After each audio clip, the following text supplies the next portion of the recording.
Hello everyone, welcome to UPSC guide. और आज की डेट है 9 सितंबर। हम देखेंगे क्या क्या इंपॉर्टेंट करंट अफेयर्स अवेलेबल थी द हिंदू न्यूज़पेपर में। तो चलिए देखते हैं, पर उससे पहले मैं आपको बताना चाहूँगा कि ये वीडियो थोड़ी लंबी हो सकती है, थोड़ी लेंदी हो सकती है, क्योंकि आज बहुत सारी न्यूज़ आ गई हैं द हिंदू न्यूज़पेपर में। और आप ऑलरेडी जानते हैं मेरे बारे में कि मैं सिर्फ और सिर्फ यूपीएससी ओरिएंटेड ही आपको मटेरियल या इन्फॉर्मेशन देने की कोशिश करता हूँ। मैं बेकार इंटरटेनमेंट या मसाला मिर्च वाली इन्फॉर्मेशन आपको नहीं देता हूँ, राइट। तो आज बहुत सारी न्यूज़ आ गई हैं, तो वीडियो थोड़ी बड़ी होगी। और आपसे रिक्वेस्ट रहेगी, अगर आप ये वीडियो वॉच करते हैं और आप इन्फॉर्मेशन गेन करते हैं, राइट, और कुछ ना कुछ आप ज़रूर सीख के जाते हैं इस वीडियो से, तो प्लीज़ आप लाइक भी किया करें। क्योंकि आप लाइक करेंगे वही मेरे लिए अप्रिसिएशन है, राइट। तो प्लीज़ वीडियो लाइक करें, और चैनल पे नए हैं या अभी तक सब्सक्राइब नहीं किया तो प्लीज़ चैनल भी सब्सक्राइब करें। तो चलिए स्टार्ट करते हैं डिस्कशन को। सबसे पहले ये एक न्यूज़ आई है कि सेंसस की 14 मेंबर की एक स्टैंडिंग कमेटी बनाई गई थी ministry of statics and program implementation के द्वारा। उसे डिसॉल्व कर दी गई है। अब क्यों डिसॉल्व कर दी गई है, क्या रीज़न थी, ये सारी कुछ मेंशन नहीं है आर्टिकल में। हालांकि हमारे एग्जाम पॉइंट ऑफ व्यू से भी वो ज़रूरी नहीं है, राइट। हमारे लिए इंपॉर्टेंट है ये सेंसस। पर अगर आप जानना चाहते हैं कि 14 मेंबर जो स्टैंडिंग कमेटी की थी उसे कौन हेड कर रहा था, तो प्रणव सेन ये है जो हेड कर रहे थे इस पर्टिकुलर कमेटी को। तो हम देखेंगे सेंसस, क्योंकि वही हमारे लिए इंपॉर्टेंट है।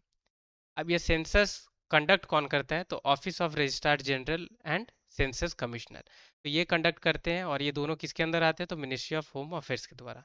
पहली सिंक्रोनस सेंसस कब कंडक्ट हुई इंडिया में, तो 1881 में। किसके द्वारा, डब्ल्यू सी पोल्डेन, जो सेंसस कमिश्नर ऑफ इंडिया थे उस टाइम, और ये पहले सेंसस कमिश्नर ऑफ इंडिया हैं, आपको याद रखनी है। उसके बाद हर 10 साल के बाद सेंसस कंडक्ट होती है, एक डिकेट पे, राइट। और हमारी रिसेंट सेंसस यानी 15th सेंसस इंडिया में कब कंडक्ट हुई थी, तो 2011 में। और 16th सेंसस अभी तक नहीं रिलीज हुई है, जिसके वजह से इतनी सारी न्यूज़ द हिंदू में कवर हो रही है। अब ये सेंसस आपको याद रखनी है कि 1951 के बाद से सेंसस कैसे इंडिया में कंडक्ट होती है, तो सेंसस ऑफ इंडिया एक्ट 1948 यानी 1948 सेंसस ऑफ इंडिया एक्ट के तहत सेंसस इंडिया में कंडक्ट होती है।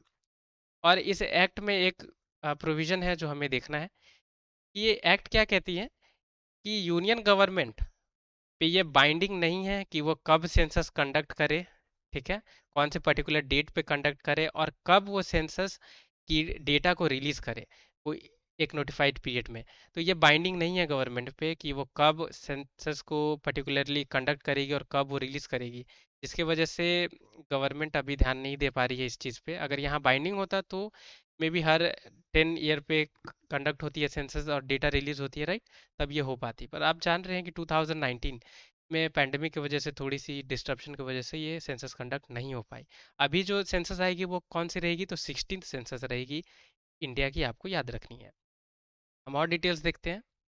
तो 1951 सेंसस जो थी वो 9th सेंसस थी, जो सेंसस की सीरीज है उसमें आपको याद रखनी है। और ये पहली सेंसस थी इंडिया की जो इंडिपेंडेंस के बाद कंडक्ट कराई गई थी। तो याद रखनी है, 9th सेंसस 1951 में। और ये कब हुई थी, तो ये इंडिपेंडेंस और पार्टीशन इंडिया के बाद हुई थी, और ये पहली फ्री इंडिया की सेंसस थी। तो चलिए दूसरी न्यूज़ को देखते हैं। ये एमपॉक्स यानी मंकी पॉक्स के बारे में न्यूज़ है। हालांकि एमपॉक्स के बारे में हमने ऑलरेडी बहुत बार डिस्कस किया हुआ है। अगर आपने देखा है वीडियोस तो बिल्कुल आपको इसके बारे में सारी डिटेल्स पता होगी। अगर नहीं पता है तो यहाँ हम देख लेंगे, और अगर पता है तो आपकी रिवीजन हो जाएगी एक बार फिर से, ठीक है। तो इन्फेक्शियस वायरल डिजीज़ है जो ह्यूमन एनिमल्स दोनों में होती है। सिम्टम्स क्या है, तो रैसेस हो जाते हैं जो बाद में ब्लिस्टर्स यानी फोड़े की फॉर्म ले लेते हैं। फीवर हो जाती है, और लम्प्स नॉट में सूजन भी हो जाती है। अब इलनेस अगर माइल्ड रहेगी तो ऑटोमेटिकली इंडिविजुअल रिकवर कर लेंगे कुछ हफ्तों में। अगर बहुत ज़्यादा इसकी इन्फेक्शन अगर फैली हुई है इंडिविजुअल में, तो ट्रीटमेंट चाहिए होती है। अब ह्यूमन टू ह्यूमन ट्रांसमिशन कैसे होती है, क्योंकि यहाँ हमने देखा कि ह्यूमन एनिमल्स दोनों में ये होती है एमपॉक्स। तो ट्रांसमिट कैसे होती है, तो डायरेक्ट कांटेक्ट, अगर इन्फेक्टेड स्किन अगर आ रही है, किसी इंडिविजुअल को पहले से है एमपॉक्स, और कोई एक हेल्दी इंडिविजुअल को कांटेक्ट हो जा रही है उनकी इन्फेक्टेड स्किन से, तब ये ट्रांसमिट हो जाती है। सेक्सुअल कांटेक्ट से भी ये हो जा रही है, और बॉडी फ्लूइड्स की वजह से भी ये ट्रांसमिट हो जाती है। और हम डिटेल्स देखेंगे। तो अभी तक कोई वैक्सीन डेवलप नहीं की गई है एमपॉक्स की, आपको याद रखनी है। स्मॉल पॉक्स की जो वैक्सीन है वही इफेक्टिव अभी साबित हो रही है, तो इसे ही यूज़ किया जा रहा है। अभी कोई स्पेसिफिक ट्रीटमेंट भी नहीं है एमपॉक्स की, याद रखनी है किसकी। और एक और डिजीज़ है जिसकी स्पेसिफिक ट्रीटमेंट अवेलेबल नहीं है, ये आपके साथ मैंने डिस्कस किया हुआ है, तो आप कमेंट बॉक्स में मुझे ज़रूर वो बताएं, ठीक है। अब एमपॉक्स एंडेमिक है सेंट्रल और वेस्टर्न अफ्रीका में, याद रखनी है, यूपीएससी चेंज करके पूछ सकती है। तो सेंट्रल और वेस्टर्न अफ्रीका में ये एंडेमिक है। और जो सेवरल्स मैमल्स हैं, यानी कुछ मैमल्स हैं, उन्हें सस्पेक्ट किया गया है कि वो नेचुरल इसके रिजर्वायर हो सकते हैं इस वायरस के। हालांकि नाम इसकी एमपॉक्स यानी मंकी पॉक्स है, पर हमारे पास 100% अभी ऑथेंटिक इन्फॉर्मेशन नहीं है जिसपे हम कह सकें कि यह बंदरों यानी मंकी से ही होती है। पहली ह्यूमन केसेस याद रखनी है, ह्यूमन में ही इसकी पहली केसेस देखी गई है। तो 1970 में कहाँ देखी गई है, तो डेमोक्रेटिक रिपब्लिक ऑफ कॉन्गो।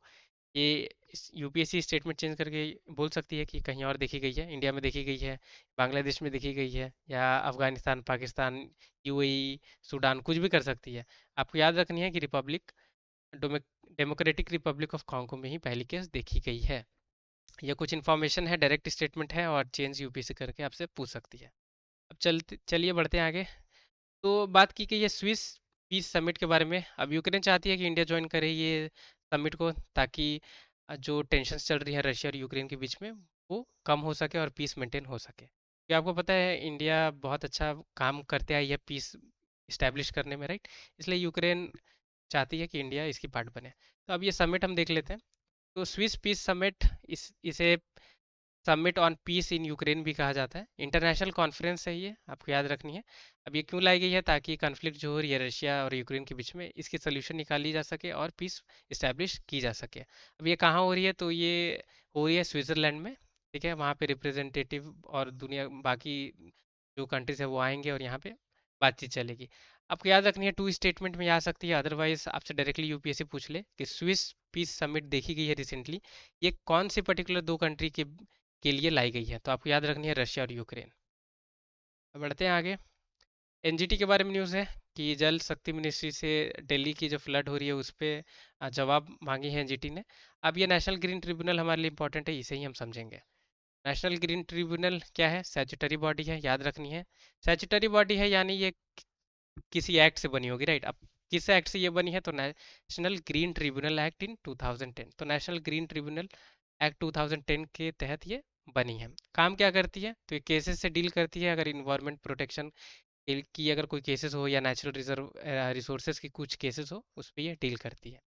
अब ये इंडिया पूरी वर्ल्ड में ऐसी तीसरी कंट्री यानी थर्ड कंट्री है जिन्होंने ऐसी स्टैट्यूटरी बॉडी को सेटअप किया है इन्वायरमेंटल प्रोटेक्शन के लिए, ठीक है। बाकी दो को और कौन कंट्री है, तो ऑस्ट्रेलिया और न्यूजीलैंड। डायरेक्ट स्टेटमेंट है, यूपीएससी चेंज कर सकती है कि इंडिया पहली ऐसी वर्ल्ड की कंट्री है, ठीक है। ऐसे हालांकि करती है यूपीएससी, तो हमें ध्यान देना है ये तीसरी कंट्री है ऑस्ट्रेलिया और न्यूजीलैंड के बाद। अब हम और कुछ डिटेल्स देखेंगे। अब एनजीटी के पास पावर्स कौन कौन सी एक्ट में है, ठीक है। तो कौन कौन से एक्ट को एनजीटी देख सकती है अगर केसेस अगर हो रही हैं, तो water act 1974, water cess act 1977, the forest conservation act 1980, air act 1981, environment protection act 1986, the public liability insurance act 1991, और the biological diversity act 2002।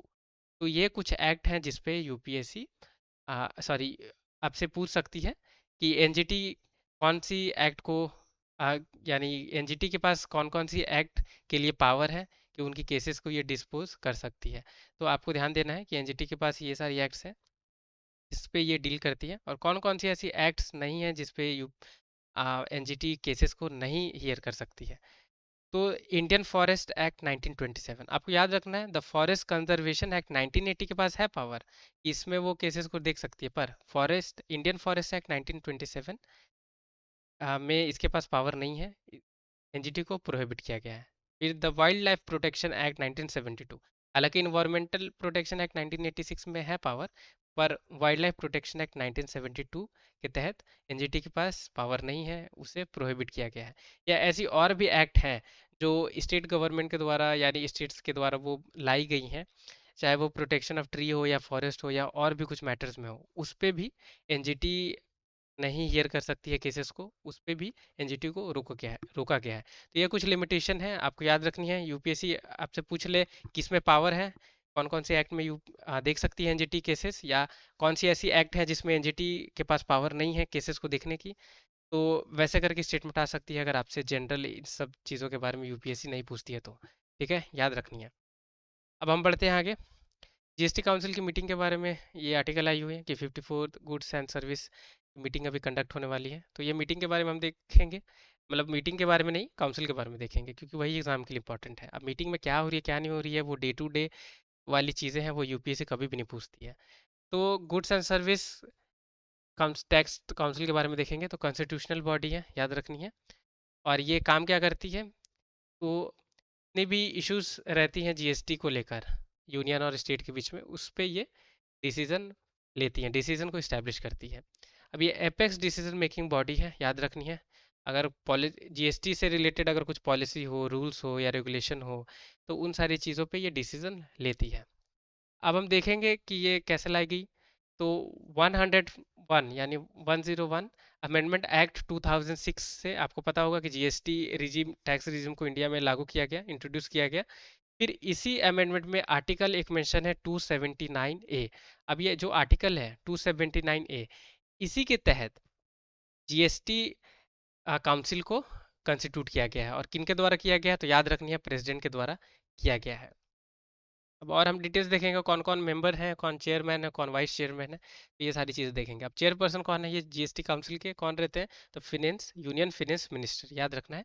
Union union finance minister के चेयरपर्सन रहते हैं। वाइस चेयरपर्सन कौन रहते हैं, तो जीएसटी जो council के अंदर जो मेंबर्स हैं यानी स्टेट्स, वो खुद डिसाइड करती हैं कि कौन वाइस चेयरपर्सन बनेंगे और उनकी क्या टर्म रहेगी, वो सारी खुद जो स्टेट्स हैं वो डिसाइड करती हैं। तो स्टेट के द्वारा कोई एक मेंबर को सेलेक्ट किया जाएगा कोई पर्टिकुलर स्टेट से, उसे वाइस चेयरमैन बनाया जाएगा। अब और कौन मेंबर्स हैं इसमें, तो अब हमने चेयरमैन और वाइस चेयरमैन देख लिया, मेंबर्स देख लेते हैं। तो यूनियन मिनिस्टर ऑफ स्टेट रहते हैं, इंचार्ज ऑफ रेवेन्यू या finance, minister incharge of finance और टैक्सेशन, ठीक है, या कोई ऐसी मिनिस्टर जो स्टेट गवर्नमेंट के द्वारा नॉमिनेट किए गए हैं। चेयरपर्सन रहेंगे central board of indirect taxes and customs के, आपको याद रखनी है, जो परमानेंट इनवाइटी रहते हैं, ठीक है, पर इनके पास वोटिंग पावर नहीं रहती है, आपको याद रखनी है। अब ये काम क्या करते हैं, तो प्रेसिडिंग जो भी रहती है जीएसटी की वो देखते हैं, ठीक है। अब यूनियन रेवेन्यू सेक्रेटरी रहेंगे, मिनिस्ट्री ऑफ फाइनेंस, ठीक है, डिपार्टमेंट ऑफ रेवेन्यू या मिनिस्ट्री ऑफ फाइनेंस वाले, जो एक्स ऑफिशियो के तौर पे वर्क करते हैं इस काउंसिल में, आपको याद रखनी है। तो ये कुछ मेंबर्स थे, और कुछ यहाँ पे देख सकते हैं चेयरपर्सन और वाइस चेयरपर्सन के बारे में हमने इन्फॉर्मेशन देखा। अब जीएसटी काउंसिल की डिसीजन कैसे ली जाएगी, अगर कोई पर्टिकुलर टॉपिक अगर रेज की गई है, उस पर कैसे लागू किया जाएगा कि हाँ भाई ये डिसीजन है, इसे हमें इम्प्लीमेंट करना है। तो उसके लिए वोट चाहिए होगी, और वोट कैसी होनी चाहिए, तो 3/4 मेजोरिटी वाली होनी चाहिए।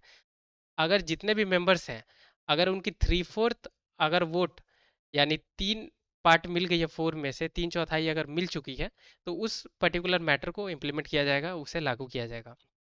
अगर मेंबर की वोट्स मेजोरिटी में नहीं है, यानी 3/4 से कम है, यानी 2/4 है या 1/4 है, तो पर्टिकुलर डिसीजन नहीं ली जाएगी उस काउंसिल में, याद रखनी है। कोरम यानी अटेंडेंस कितनी होनी चाहिए, तो 50% टोटल जो मेंबर है काउंसिल की, उसकी होनी चाहिए। आपको याद रखनी है 50% है, यूपीएससी चेंज कर सकती है।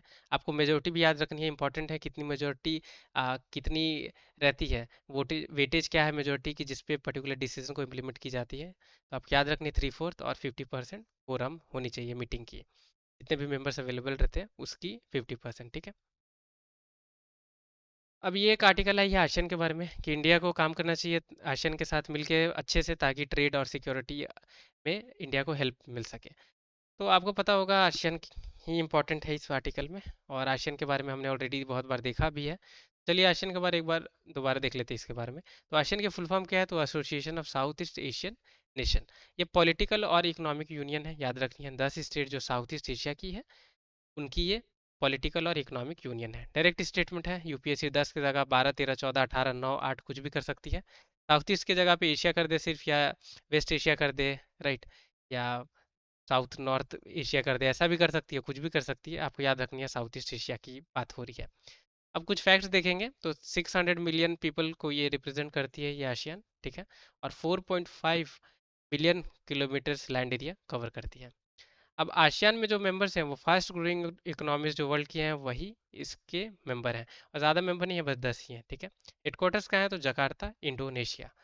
अब हम कुछ और डिटेल्स देखेंगे, हिस्ट्री देखेंगे। तो आसियान को पहले किस नाम से जाना जाता था, तो association of south east Asia यानी एएसए, जो थाईलैंड, फिलीपीन और मलेशिया के द्वारा 1961 में लाई गई थी।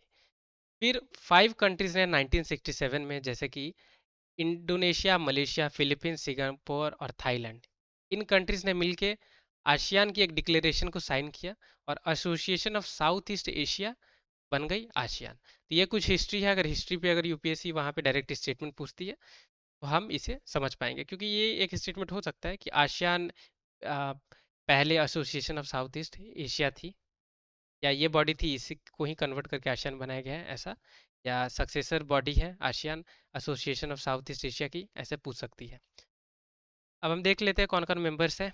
तो Myanmar, Laos, Thailand, Vietnam, Cambodia, Philippines, Bruny, Malaysia, Singapore, Indonesia. ठीक है, तो ये 10 कंट्रीज हैं। ये इसलिए कवर करना ज़रूरी था क्योंकि आप समझ पाए कि इंडिया इसकी मेंबर नहीं है। ठीक है, तो इंडिया मेंबर नहीं है। वैसे भी यहाँ देख सकते हैं किसकी बात हो रही है, तो साउथ ईस्ट एशिया की बात हो रही है। अब चलिए बढ़ते हैं आगे। अब ये पर्टिकुलर एक आर्टिकल आई है समग्र शिक्षा फंड के बारे में कि उनमें डिले हो रही है फंड को अलोकेशन में। वैसे समग्र शिक्षा स्कीम के बारे में मैंने वो काफ़ी डिटेल्स में आपके लिए मेंशन किया हुआ है, जो आई कैप्शन में यहाँ है। यहाँ से क्लिक करके इस वीडियो के बाद आप बैक में आकर इसे देख सकते हैं। ठीक है, या प्लेलिस्ट में भी है, वहाँ भी देख सकते हैं। चलिए बढ़ते हैं आगे। अब ये भी साइक्लोन्स के बारे में न्यूज़ आई है। साइक्लोन्स के बारे में भी बहुत डिटेल मैंने कवर किया हुआ, आई बटन में यहाँ है, आप उसे देख के क्लिक कर सकते हैं बाद में इस वीडियो को कंप्लीट होने के बाद। और साइक्लोन्स के बारे में जो कंप्लीट डिटेल्स है, ट्रॉपिकल और टेम्परेट दोनों के बारे में अच्छे से डिस्कस्ड है, वहाँ आप देख सकते हैं। चलिए बढ़ते हैं आगे। अब ये कॉड के बारे में मीटिंग है कि इंडिया, यूएस अभी चाह रही है कि इंडिया जो कॉड समिट है वो इंडिया कंडक्ट करे। ठीक है, तो 2025 की जो कॉड समिट होगी वो इंडिया के द्वारा कंडक्ट की जाएगी, आपको याद रखनी है। देखेंगे the quadrilateral security dialogue quad के बारे में। तो ये स्ट्रेटेजिक सिक्योरिटी डायलॉग है, आपको याद रखनी है, कोई समिट या इंटरनेशनल ऑर्गेनाइजेशन या रीजनल ऑर्गेनाइजेशन नहीं है, डायलॉग है ये। किन किन कंट्री के बीच में ये डायलॉग है, तो ऑस्ट्रेलिया, इंडिया, जापान और यूनाइटेड स्टेट्स। अब ये डायलॉग की कैसे शुरुआत हुई, तो 2007 में शुरुआत हुई, किन के द्वारा, तो जापान कंट्री के द्वारा। अब 2017 से लेके 2007 से लेके 17 तक ये बॉडी, यानी ये डायलॉग में कुछ ज़्यादा चेंजेस नहीं हो रही थी, कुछ डेवलपमेंट नहीं हो रही थी। तो हम कह सकते हैं कि ये सस्पेंड ही थी, एक टाइप की सस्पेंड कर दी गई थी ये पर्टिकुलर ग्रुप को। पर 2017 में जब आसियान की समिट हुई मनीला में, वहाँ चारों कंट्री ने, यानी ऑस्ट्रेलिया, इंडिया, जापान और यूनाइटेड स्टेट्स, इन्होंने मिल के दोबारा आसियान को रिवाइव किया। वैसे क्यों इसे रिवाइव किया और क्यों इसे लाया गया था, ताकि चाइना को काउंटर कर सके, जो भी उनकी डिप्लोमेसी है, मिलिट्री जो डिप्लोमेसी है इंडो पैसिफिक रीजन में, उसे, और पर्टिकुलरली कहाँ, तो साउथ चाइना सी में। तो ये एक एक्सरसाइज पे न्यूज़ आई है द हिंदू में। और आपको पता होगा यूपीएससी की कुछ ट्रेंड्स चेंज हैं अभी। अब SSC type bank, SSC railway type के क्वेश्चन भी यूपीएससी अब पूछ रही है, पता नहीं क्यों, जो यूपीएससी के स्टैंडर्ड को मैच तो नहीं कर रही है, पर पूछ रही है यूपीएससी। जैसे कि बुक का नाम पूछ ले रही है, या बुक कितने पब्लिश किया, ओलंपिक्स के बारे में पूछ ले रही है, मिसाइल्स के बारे में पूछ ले रही है, एक्सरसाइज के बारे में पूछ ले रही है। तो ये सारी बेकार चीज़ें पूछती है, पूछने लगी है यूपीएससी अब। और ये द हिंदू में कवर्ड है, तो हमें इसे अच्छे से करना ही होगा, इसके लिए प्रिपरेशन। तो चलिए देखते हैं क्या क्या एक्सरसाइज मेंशन थी इस आर्टिकल में। तो दो एक्सरसाइज मेंशन है, इसे देखेंगे। युद्ध अभ्यास, आर्मी एक्सरसाइज है, याद रखनी है, इंडिया यूएस के बीच में। और तरंग शक्ति, ये एक्सरसाइज क्या है, तो आर्मी की लार्जेस्ट मल्टीलैटरल एक्सरसाइज है, आपको याद रखनी है। ये इंडिया और 8 कंट्रीज के बीच में ये तरंग एक्सरसाइज कंडक्ट होती है। कौन कौन सी 8 कंट्रीज हैं, तो Australia, Greece, Japan, Singapore, Sri Lanka, UAE, US और बांग्लादेश। और बाकी और भी 17 कंट्रीज रहती हैं इसमें इंक्लूडेड, जो ऑब्जर्वर के तौर पे आती हैं। तो आपको याद रखनी है ये दोनों के बारे में। अब हम देखते हैं इसमें कुछ एयरक्राफ्ट्स और कुछ डिफेंस सिस्टम मेंशन थी, उसे हम समझेंगे। तो A10 Thunderbolt aircraft United States की है, ये देख सकते हैं एयरक्राफ्ट। डायरेक्टली स्टेटमेंट आ सकती है डायरेक्ट वन लाइनर क्वेश्चन में कि A10 थंडरबोल्ट ये किस चीज़ से रिलेटेड है, तो ये एयरक्राफ्ट है। ठीक है, या पूछ सकती है ये एयरक्राफ्ट रिसेंटली न्यूज़ में देखी गई है, किस कंट्री से रिलेटेड है। ठीक है, बढ़ते हैं आगे। तो C-17 ग्लोब मास्टर 3 ये एयरक्राफ्ट है, याद रखनी है। ये ऑस्ट्रेलिया, सॉरी, यूनाइटेड स्टेट की ये एयरक्राफ्ट है, यहाँ इमेज में आप देख ही सकते हैं। अब ये एक आर्टिलरी रॉकेट सिस्टम के बारे में में बात की गई है। M142 HIMARS artillery rocket system United States की है, याद रखनी है। वन लाइनर क्वेश्चन में आ सकती है M142 हाई मार्स ये क्या है, किस चीज़ से रिलेटेड है, तो आपको वहाँ बतानी होगी। ये आर्टिलरी रॉकेट सिस्टम है या रॉकेट सिस्टम है। चलिए बढ़ते हैं आगे। नेटो के बारे में न्यूज़ आई है, तो अब नेटो को देखेंगे हम। वैसे न्यूज़ में कुछ खास चीज़ें कवर नहीं है, नेटो के बारे में देखेंगे। तो North Atlantic Treaty Organization, short form है नेटो। इसे नॉर्थ अटलांटिक अलायंस भी कही जाती है। ये इंटर गवर्नमेंटल मिलिट्री अलायंस है, याद रखनी है, जिसमें 32 मेंबर स्टेट्स हैं, यानी 30 यूरोप के यूरोपियन और 2 नॉर्थ अमेरिकन। इस्टेब्लिश कब हुई है ये, तो वर्ल्ड वॉर 2 के बाद हुई थी। नेटो क्या है, तो कलेक्टिव सिक्योरिटी सिस्टम है, याद रखनी है। अगर कोई इनकी कोई एक भी मेंबर्स पे अटैक अगर थर्ड पार्टी के द्वारा होती है, यानी थर्ड पार्टी का कहने का क्या मतलब कि वैसी कंट्री जो नेटो की पार्ट नहीं है, अगर उस पे अटैक करेगी तो नेटो के जितने भी मेंबर्स हैं वो रिटेलिएट करेंगे उस थर्ड पार्टी कंट्री पे, और उसे वो हार्म पहुंचाएंगे। ठीक है, तो यही कलेक्टिव सिक्योरिटी सिस्टम है नेटो की। अब हेडक्वार्टर्स कहाँ है नेटो की? मेन हेडक्वार्टर्स ब्रुसल बेल्जियम में है, और मिलिट्री हेडक्वार्टर्स कहाँ है, तो मोन्स बेल्जियम में। अब किन कंट्री ने मिल के नेटो को बनाया है, तो वो हम देख लेते हैं। Belgium, Canada, Denmark, France, Iceland, Italy, Luxembourg, Netherlands, Norway, Portugal, United Kingdom और यूनाइटेड स्टेट्स। और ये जो कंट्रीज हैं हमें क्यों समझना है, क्योंकि इसमें इंडिया नहीं है। इंडिया फाउंडिंग मेंबर नहीं है नेटो की, ना ही इंडिया इसकी मेंबर है, ना ही ऑब्जर्वर मेंबर है, आपको याद रखनी है। अब स्वीडन ने रिसेंटली ज्वाइन किया है इस अलायंस को, याद रखनी है, 2024 में ही। यूपीएससी स्टेटमेंट में बोल सकते हैं कि स्वीडन कंट्री जो है वो रिसेंटली नेटो को ज्वाइन इसने करा है, या रिसेंटली इनकी मेंबर में ये ऐड हुई है, तो आपको ध्यान देना होगा। अब ये एक न्यूज़ आई है जहाँ 3 इसराइली की डेथ हो गई है वेस्ट बैंक में, तो हम देखेंगे इसराइल का मैप, वही ज़रूरी है, बहुत बार डिस्कस किया हुआ है। अब तक तो आपको सारी चीज़ें याद भी हो गई होंगी, राइट? तो चलिए देखते हैं अब कौन कौन से कंट्री से बाउंड्री शेयर होती है। तो लेबनान, सीरिया, जॉर्डन, इजिप्ट, इधर है मेडिटेरियन सी। कुछ वाटर बॉडीज देखेंगे, तो अभी जो जहाँ मेरी कर्सर है ये है लेक हुला, ये है डेड सी इसराइल जॉर्डन के बीच में, ये है सी ऑफ गैलिली जो इसराइल जॉर्डन के बीच में है। अभी जो मेरी कर्सर है ये गोलान हाइट्स है, जिस पे यूपीएससी ने ऑलरेडी पूछा हुआ है ये कौन सी कंट्री में ये लोकेटेड है। ठीक है, ये गाज़ा, ये एरिया जो देख सकते हैं हमास एक्सट्रीमिस्ट ग्रुप रहते हैं। लेबनान, जहाँ मेरी कर्सर है यहाँ पे हिजबुल्ला रहते हैं, जो ये भी एक एक्सट्रीमिस्ट ग्रुप है। अब ये जहाँ मेरी कर्सर है इसके नीचे एक वाटर बॉडी दिख रही होगी, एक मिनट इसे हटने दीजिए बार को। हाँ, तो वो देख सकते हैं आप, वो क्या है, तो sea of sorry gulf of Aqaba है, जो रेड सी से कनेक्ट होती है। अब गल्फ ऑफ अकाबा के बारे में यूपीएससी आपसे पूछ सकती है। तो इजिप्ट, इसराइल, जॉर्डन और सऊदी अरेबिया के बीच में इसकी बाउंड्री शेयर होती है, और किससे कनेक्ट होती है, तो रेड सी से।